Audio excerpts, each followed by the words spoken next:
Explain handling of corrosive chemicals. Dr. Jaivir Shah, PDIS, question number 8. Corrosive chemicals. Example, sulfuric acid, caustic soda when it react with water.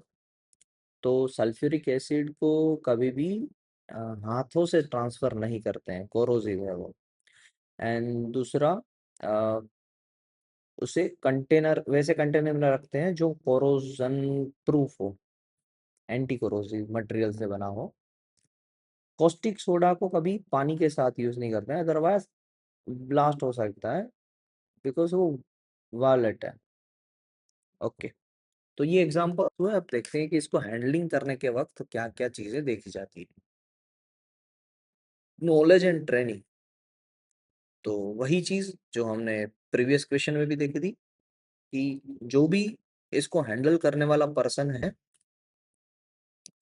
उसको chemical की property पता होनी चाहिए, possible hazard पता होना चाहिए, and material safety data seat कैसे read करनी है वो पता होनी चाहिए। ट्रेनिंग देनी पड़ेगी, क्या क्या करना है क्या क्या नहीं करना है। जैसे कि एसिड को आप वाटर में ऐड करना है, एसिड को वाटर में ऐड करना है, मगर वाटर को एसिड में ऐड नहीं करना है। एसिड को वाटर में ऐड करोगे बेस बनेगा, मगर वाटर को एसिड में करोगे, वाटर कम है एसिड ज्यादा है तो एसिडिक नेचर रखेगा।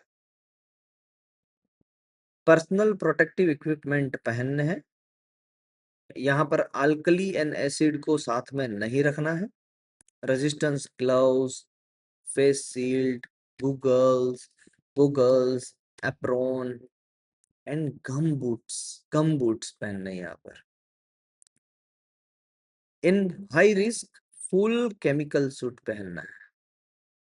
फिर स्टोरेज के रूल्स के बारे में भी देख लेते हैं कि जो एंटी कोरोसिव हो या नॉन रिएक्टिव कंटेनर्स है उसके अंदर ही इसको रखना चाहिए, जैसे कि HDP, high density polyethylene, glass lined and rubber line tanks, ये सारे एंटी कोरोसिव मटेरियल्स हैं।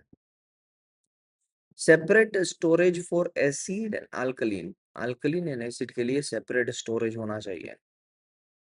And secondary containment for spill control, spill को कंट्रोल करने के लिए डाइक वॉल या बिंड वॉल लगा देनी चाहिए in in the periphery of tank और container. Proper labelling with hazard sign, ये लेबलिंग तो सभी जगह पर एप्लीकेबल है। Safe handling practice, transfer using pumps and pipeline, pipeline और पंप से ही ट्रांसफर करने चाहिए ऐसे कोरोसिव केमिकल्स को। हाथों से मैन्युअल पोरिंग अवॉइड करनी चाहिए। न्यूट्रलाइजिंग मटेरियल, चलो कभी दिक्कत आ भी गई, जैसे कि बाहर स्पिल आउट हो गया, तो न्यूट्रलाइजिंग मटेरियल जैसे कि लाइम, जैसे कि सोडा ऐश, वो रेडी रखना है ताकि उस केमिकल के अंदर न्यूट्रलाइजिंग केमिकल्स या न्यूट्रलाइजिंग मटेरियल ऐड करके उसे न्यूट्रलाइज किया जाए, एसिडिक बिहेवियर ना रखें। वेंटिलेशन अच्छा होना चाहिए एंड इमरजेंसी प्रोसीजर को भी फॉलो करना है, जैसे कि अगर आंखों में चला गया ऐसा केमिकल तो आई वॉश एरिया या सेफ्टी शावर नियर बाय होना चाहिए। फर्स्ट एड किट क्या यूज करना है वो पता होनी चाहिए। वैसे wash with plenty of water for 15 minutes, अगर स्पिल आउट हो गया है तो 15 मिनट तक आंखों को धो के रखना है। And remove contaminated clothes, antidotes and neutralisers available रखने हैं। और इसकी एक शॉर्ट की है जो है स्पाइन, रीढ़ की हड्डी स्प्लाइन, और यहाँ पर है स्पाइन।